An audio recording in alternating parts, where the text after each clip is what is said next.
अगर हमें जल्द ही धर्मेंद्र प्रधान का इस्तीफा या बर्खास्ती नहीं मिली तो ये प्रदर्शन और व्यापक होंगे और जल्द ही कॉकरोच जनता पार्टी को एक और नेशनल कॉल देना होगा।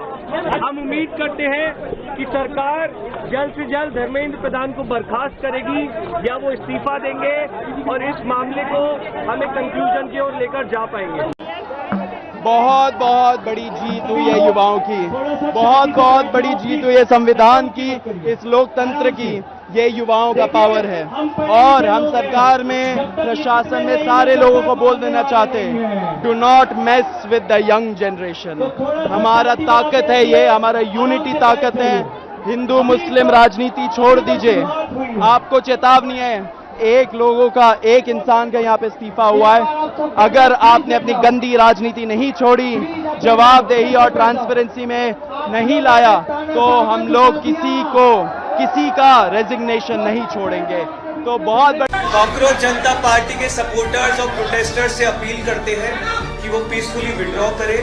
हमारी जो भी मांगे थी वो मान ली गई है। आगे की जो भी रणनीति होगी उससे हम आपको जल्द अवगत कराएंगे। Hello everyone, welcome back to UPSC IAS. I hope कि आप सब लोग ठीक है। और आज की सबसे बड़ी ब्रेकिंग न्यूज है, union education minister Dharmendra Pradhan जी ने अपने पद से रेसिग्नेशन दे दिया है। लेकिन सवाल ये है, आखिर इस रेसिग्नेशन तक बात कैसे पहुंची?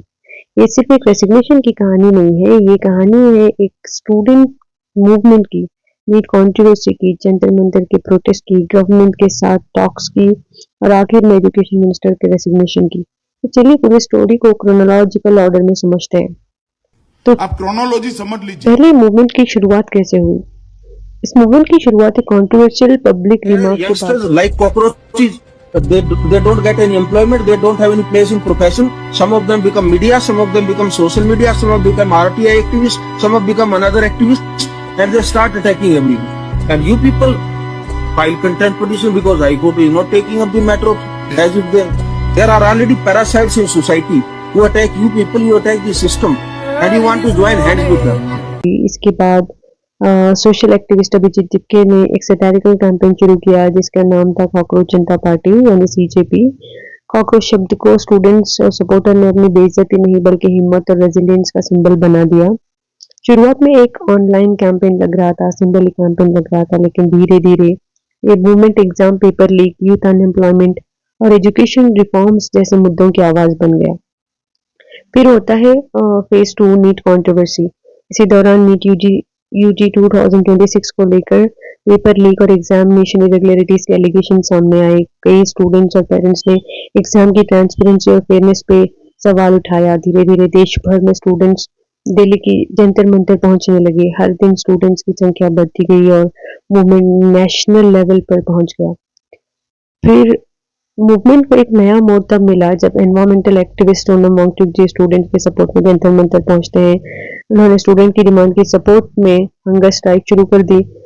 उनके जुड़ने के बाद इस मूवमेंट को पूरे देश का ध्यान मिलने लगा और कई दिन की हंगर स्ट्राइक के बाद 19 जून 2026 को अथॉरिटीज ने सोनम वांगचुक जी को जंतर मंतर से हॉस्पिटल ले जाने के बहाने व्हाइट चीज में उनको छुपाकर उनको ले गए। तो स्टूडेंट्स लीडर्स ने इस फैसले का विरोध किया। अथॉरिटीज ने कहा कि ये उनकी हेल्थ को ध्यान में रखते हुए किया गया है। इस घटना के बाद और भी स्टूडेंट्स मूवमेंट से जुड़ने लगे। 20 जून 2026 को कॉकरोच जनता पार्टी ने पूरे देश में सांसद चलो का कॉल दिया। हजारों स्टूडेंट जंतर मंतर पर इकट्ठा हुए। स्टूडेंट्स ने पार्लियामेंट की तरफ मार्च करने की तैयारी की। पूरे देश की नजर दिल्ली पर थी। जब स्टूडेंट्स पार्लियामेंट की तरफ बढ़ने लगे, पुलिस ने उन्हें रोक दिया। कई स्टूडेंट्स को डिटेन किया गया, कई एफआईआर्स दर्ज हुई। पुलिस एक्शन की वीडियो सोशल मीडिया पर वायरल हो गई। इसके बाद मूवमेंट स्टूडेंट्स ने सरकार के सामने 3 बड़ी डिमांड्स रखी। पहली demand union education minister Dharmendra Pradhan ji का रेजिग्नेशन। दूसरी डिमांड नीट कंट्रोवर्सी से प्रभावित बताए गए परिवारों को 1 करोड़ रुपए का कॉम्पेंसेशन। और तीसरी डिमांड स्टूडेंट्स के खिलाफ दर्ज एफआईआर्स को वापस लिया जाए और लीगल एक्शन न अब हो न फ्यूचर में होना चाहिए। ये डिमांड्स सरकार के सामने रखी गई। मूवमेंट बढ़ने के बाद सेंटर और स्टूडेंट रिप्रेजेंटेटिव के बीच टॉक शुरू हुई। पहला राउंड हुआ, उसके बाद दूसरा राउंड हुआ। रिपोर्ट्स के मुताबिक दूसरे राउंड में सरकार ने 2 डिमांड्स पर सकारात्मक सहमति दिखाई। 1 करोड़ कॉम्पेंसेशन के मुद्दे पर और दूसरे स्टूडेंट्स के खिलाफ दर्ज एफआईआर और लीगल एक्शन के मुद्दे पर, लेकिन एक डिमांड अभी भी बाकी थी, धर्मेंद्र प्रधान जी का रेसिग्नेशन। स्टूडेंट ने साफ कहा कि जब तक एजुकेशन मिनिस्टर रिजाइन नहीं करते मूवमेंट जारी रहेगा। इसके बाद 25 जुलाई को तीसरे राउंड की टॉक्स शेड्यूल की गई, लेकिन तीसरे राउंड की टॉक्स शुरू होने से कुछ घंटे पहले 25 जुलाई 2026 को यूनियन एजुकेशन मिनिस्टर धर्मेंद्र प्रधान ने सोशल मीडिया प्लेटफॉर्म एक्स पर अनाउंस किया कि उन्होंने अपने पद से रिजाइन कर दिया है और अपना रेसिग्नेशन पीएम को भेज दिया है।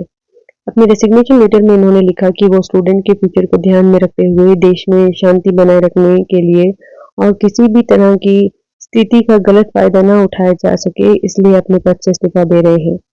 तो धर्मेंद्र प्रधान जी का रेसिग्नेशन इस मूवमेंट का सबसे बड़ा पॉलिटिकल डेवलपमेंट रहा, लेकिन एग्जामिनेशन रिफॉर्म और एजुकेशन सिस्टम में बदलाव को लेकर चर्चा अभी भी जारी है। इस मूवमेंट के बाद भारत के एग्जामिनेशन सिस्टम में बड़े रिफॉर्म देखने को मिलेंगे। इसका जवाब आने वाले दिनों में ही मिलेगा। आप इस पूरे इशू पर क्या सोचते हैं कमेंट करके जरूर बताइए। तो हमारा ये क्रोनोलॉजिकल एक्सप्लेनेशन पसंद आया हो तो वीडियो को लाइक करें, शेयर करें और यूपीएससी IAS ऑफिशियल को सब्सक्राइब करना न भूलें। तो आज के लिए बस इतना ही। I'll see you in the next video. Thank you so much. एक बहुत इंपॉर्टेंट चीज कहना चाहता हूँ। आज धर्मेंद्र प्रधान का इस्तीफा हुआ है, इसके लिए मुझे हीरो मत बनाना, ये गलती मत करना, ये गलती मत करना। मुझे धर्मेंद्र प्रधान के इस्तीफे की वजह से हीरो मत बनाना। एक इंसान को हीरो बनाने की वजह से ही देश का कबाड़ा हुआ है। एक इंसान को अपने संविधान से बड़ा बना दिया, सारे इंस्टीट्यूशन से बड़ा बना दिया, सारे चीजों से बड़ा बना दिया।